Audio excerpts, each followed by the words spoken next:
નમસ્કાર, ગુજરાત 18 લાઈવમાં આપનું સ્વાગત છે। સુપ્રસિદ્ધ યાત્રાધામ પાવાગઢ ખાતે ચૈત્રી નવરાત્રિના પ્રથમ નોરતે ભક્તોની ભારે ભીડ ઉમટી પડી।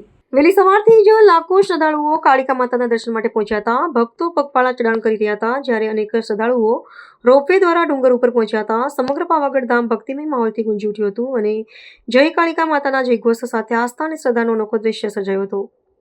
ચૈત્રી નવરાત્રી દરમિયાન પાવાગઢ પર ખાનગી વાહનો માટે પ્રતિબંધ મૂકવામાં આવતા તળેટીથી માચી સુધી ભક્તોનો સુવિધા આપવા માટે એસટી નિગમ દ્વારા સતત 15 દિવસ સુધી રાઉન્ડ ધ ક્લોક 60 બસો દોડાવવાની વ્યવસ્થા કરવામાં આવી છે। આ વર્ષે મુસાફરો માટે યુપીઆઈ પેમેન્ટની સુવિધા પણ શરૂ કરવામાં આવી છે, જેથી ટિકિટ વ્યવહાર વધુ સરળ બને।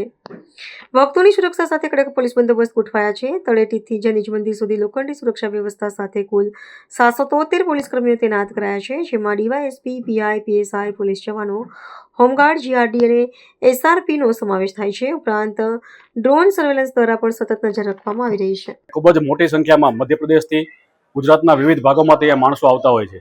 પાવાગઢ ખાતેનો આ બંદોબસ્ત ખૂબ જ મોટો બંદોબસ્ત હોય છે। આ બંદોબસ્તમાંથી મહીસાગર અને દાહોદ ખાતેથી અને એસઆરપીની કંપની પણ બોલાવવામાં આવે છે। આ વખતે અહીં 2 ડીવાયએસપી, 11 પીઆઈ, 25 જેટલા પીએસઆઈ અને 400 જેટલા હોમગાર્ડના જવાનો અને એક કંપની એસઆરપીનો અહીંયા બંદોબસ્ત રાખવામાં આવેલો છે।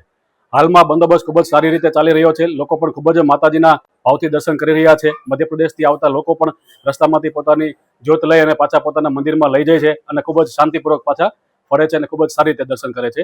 અહીંયા મંદિર ખાતે મંદિરના ટ્રસ્ટ દ્વારા પણ સ્વચ્છતા બાબતે પણ ખૂબ જ સારી વ્યવસ્થા કરવામાં આવેલી છે। આપને બધાને ખબર છે કે અહીંયા રોપવે પણ છે, તો રોપવે ખાતે પણ ખૂબ જ જે યાત્રાળુઓ આવતા હોય કે જે ચાલી ન શકતા હોય એના માટે પણ ખૂબ જ સારી સગવડ છે, પણ ત્યાં પણ સ્વચ્છતાનું ધ્યાન રાખવામાં આવે છે।